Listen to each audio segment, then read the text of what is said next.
যে গাড়িগুলো সিএনজি বাংলাদেশে বা ঢাকা শহরে চলে, দেখেন সিএনজি কিন্তু এখন প্রেসার পাওয়া যায় না। তো আমরা এখন যত গাড়ি করি তার 80% গাড়ি কিন্তু সিএনজি খুলেই এলপিজি করি। তো যারা সিএনজি এখন চলতেছে বা সিলিন্ডারের মেয়াদ চলে গেছে, তারা যদি এলপিজিতে আসতে চান তাহলে আপনার গাড়ির ইঞ্জিনও ভালো থাকবে, আপনার ওই গ্যাস নেওয়ার প্যারাটাও থাকবে, যেহেতু এটা লিকুইড গ্যাস। এটা 100% ট্র্যাডিশনাল, যেহেতু এটা আপনার ইএফআই ইঞ্জিন। ইএফআই ইঞ্জিনের সিকোয়েন্সিয়াল দেওয়া যায় না। হ্যাঁ, আমি কিন্তু ইএফআই ইঞ্জিনের সিকোয়েন্সিয়াল করছি, কিন্তু সেটা ভালো হয় না। আপনার রেফারেন্সে কয়টা গাড়ি আমার কাছে এসছে? রেফারেন্সে 4-5টা গাড়ি আসছে। 4-5টা গাড়ি। উনি এই গাড়ি করার পরে 4-5টা গাড়ি এটা আমার কাছে কনভার্সনে চলছে এবং সেগুলোও বেটার চলতেছে। জলিল ভাই, আসসালামু আলাইকুম। ওয়ালাইকুম আসসালাম। রাজ ভাই, কেমন আছেন? আলহামদুলিল্লাহ, ভালো আছি। আজকে আবারও তো চলে আসলাম প্রতি সপ্তাহের মতো পাটোয়ারি মোটরসে। আর আজকে এটা 110। হ্যাঁ, 110 এ এলপিজি নাকি সিএনজি ভাইয়া? এটা সিএনজি করা ছিল। আচ্ছা, এটা এলপিজি করতেছি। সিএনজি করা ছিল, এলপিজি করতেছে। এগুলো তো ইএফআই ইঞ্জিন। এটা ইএফআই ইঞ্জিন। আচ্ছা, এটা আপনার ট্র্যাডিশনাল করতে হবে। অলরেডি গাড়ির কাজ প্রায় শেষ, ওয়্যারিং এর কাজটা করতেছে, কাজ শেষ। এখন রাজ, যে গাড়িগুলো সিএনজি বাংলাদেশে বা ঢাকা শহরে চলে, দেখেন সিএনজি কিন্তু এখন প্রেসার পাওয়া যায় না। তো আমরা এখন যত গাড়ি করি তার 80% গাড়ি কিন্তু সিএনজি খুলেই এলপিজি করি। তো যারা সিএনজি এখন চলতেছে বা সিলিন্ডারের মেয়াদ চলে গেছে, তারা যদি এলপিজিতে আসতে চান তাহলে আপনার গাড়ির ইঞ্জিনও ভালো থাকবে, আপনার ওই গ্যাস নেওয়ার প্যারাটাও থাকবে, যেহেতু এটা লিকুইড গ্যাস। আর এটার মাইলেজও ভালো, অলমোস্ট অকটেনের কাছাকাছি। আচ্ছা, আমরা একটু কাজগুলো দেখাই যে কিভাবে কি কাজ করতেছে। এই যে দেখেন, এটা 100% ট্র্যাডিশনাল, যেহেতু এটা আপনার ইএফআই ইঞ্জিন। ইএফআই ইঞ্জিনের সিকোয়েন্সিয়াল দেওয়া যায় না। হ্যাঁ, আমি কিন্তু ইএফআই ইঞ্জিনের সিকোয়েন্সিয়াল করছি, কিন্তু সেটা ভালো হয় না। সিকোয়েন্সিয়াল এর আগে ট্রাই করছেন আপনি? হ্যাঁ, ট্রাই করছি না, আমি নিজেও একটা চড়ি। আচ্ছা আচ্ছা, এটা কিন্তু ট্র্যাডিশনাল বা এটা ট্র্যাডিশনাল কোন প্রোডাক্ট দিয়েছেন? এটা হচ্ছে লোবাটো। হ্যাঁ, ট্র্যাডিশনাল ক্ষেত্রে লোবাটো ওটা বেস্ট। আর পিছন দিকটা দেখাই, এই যে কিন্তু সিএনজি বোতলটা, এটা সিএনজি বোতলটা এক্সচেঞ্জ করে ফেলছি। এটা এখন এটা যাবে, এটা এক্সচেঞ্জ করে এটা যাবে, এটার ভেতরে যাবে। হ্যাঁ, এখানে অলরেডি কিন্তু কাজ চলতেছে। আর যেহেতু এক্সচেঞ্জ হচ্ছে, এই গাড়িতে যত সিএনজি যা কিছু ছিল সমস্ত কিছু বাদ হয়ে যাচ্ছে। আচ্ছা, সমস্ত কিছু। এটা কি আপনাদের সিলিন্ডার কি রেখে দিচ্ছেন নাকি দিয়ে দিচ্ছেন? সিলিন্ডারটা এটা এক্সচেঞ্জ। এটা হচ্ছে মানে কেউ যদি চায় এক্সচেঞ্জ করতে পারবে? কেউ না, ওনারা চাইলেই এক্সচেঞ্জ করতে পারবে, কারণ এটা তো আর কাস্টমারের দরকার। এটা এখন ভাঙনি লোহা, এটার কোনো মূল্য নাই লোহা হিসেবে এটা। এতদিন যা পাটোয়ারি মোটরসে কাজ করেছি, তো দেখেন আমরা কাস্টমার রিভিউ ওইভাবে তৈরি করি না। তো এই গাড়িটা আমার কাছে এলপিজি কনভার্সন করা ছিল, তো এখন এই গাড়ির সমস্ত কাজ আমার কাছেই করে। তো কখন একটা মানুষ সব কাজ করে, আপনার উপরে ট্রাস্ট, কোম্পানির উপরে ট্রাস্ট করলে তখন আপনার কাছে সমস্ত কাজ আসবে। এই গাড়িটা কিন্তু আমার কাছে এলপিজি করা 1 বছর প্রায় শেষ। এখন এই গাড়িটা আমি জেনারেল যে ব্রেক সার্ভিস করতেছি। এখন আমি একটু ড্রাইভার সাহেবের সাথে কথা বলবো, এই গাড়িটা উনি 1 বছর কেমন চলতেছে। আপনার গাড়ি এখন কেমন চলে? এখন না, শুরু থেকে এই পর্যন্ত কেমন চলে? ভালোই চলতেছে, আলহামদুলিল্লাহ। আপনার রেফারেন্সে কয়টা গাড়ি আমার কাছে এসছে? রেফারেন্সে 4-5টা গাড়ি আসছে। 4-5টা গাড়ি। উনি এই গাড়ি করার পরে 4-5টা গাড়ি এটা আমার কাছে কনভার্সনে চলছে এবং সেগুলোও বেটার চলতেছে। তো ড্রাইভার সাহেব উনি যদি প্লিজ না হয় তাহলে উনি গাড়ি কখনোই আমাদের কাছে পাঠাবে না। ধন্যবাদ, আপনি ভালো থাকবেন। জলিল ভাই, আপনারা যে আগে প্রোডাক্টগুলো ইউজ করতেন এলপিজি সিএনজির ক্ষেত্রে, আপনারা কি এখনো সেই প্রোডাক্টগুলো ইউজ করেন কিনা?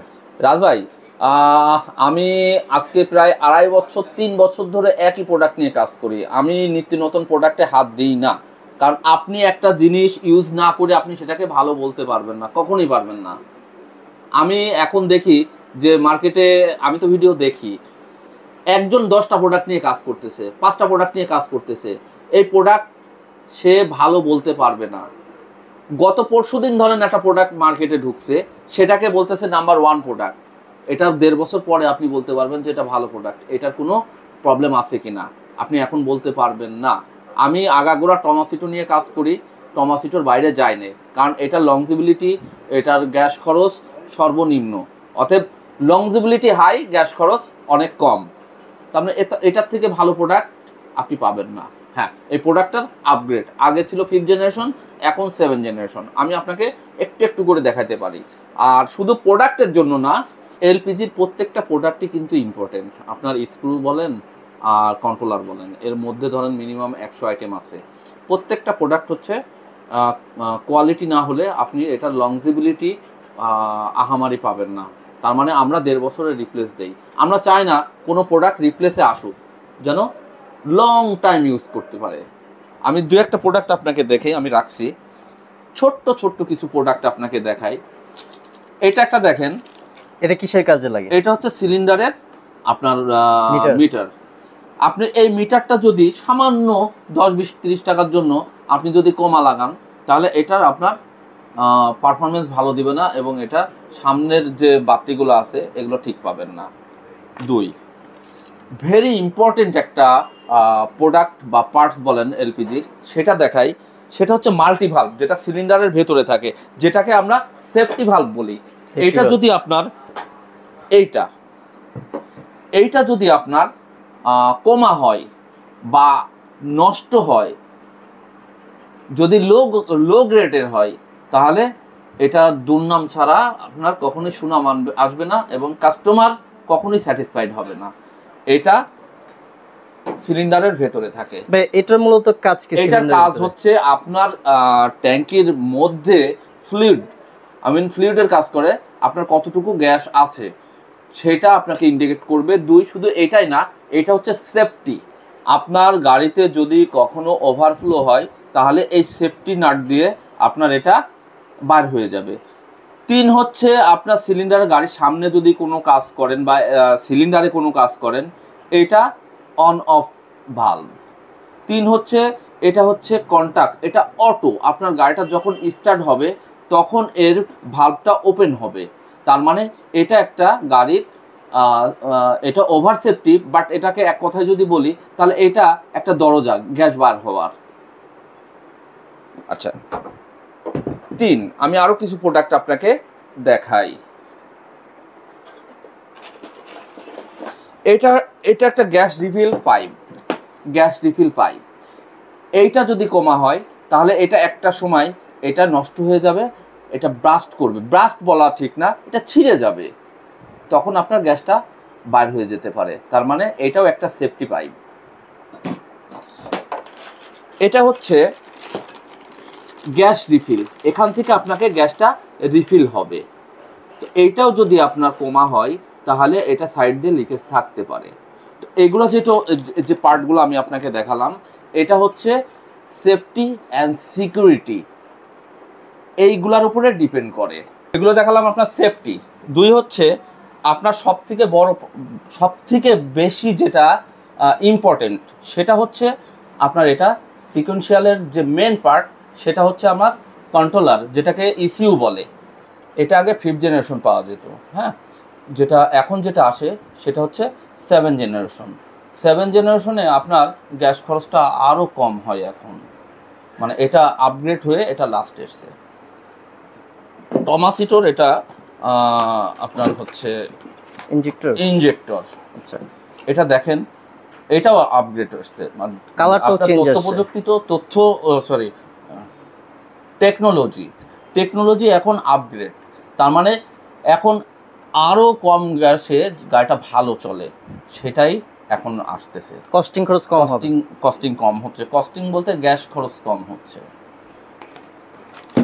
আর এটা তো সেই আগে রিডিউসার, আপনার পাশে এলপিজির হার্ট। এইটা আগে তো এটা 2 পার্ট ছিল, এখন এটা 3 পার্ট। না রাজ, আমি সবসময় 3 পার্ট নিয়েই কাজ করি। আচ্ছা, ওই যে একটা কথা বলে না যে কম প্রাইস আপনাকে কেউ ভালো দিতে পারবে না। আমি যদি বলেন আমি একটু দেখায় দেই, কম প্রাইসে কেউ আপনার ভালো দিবে না।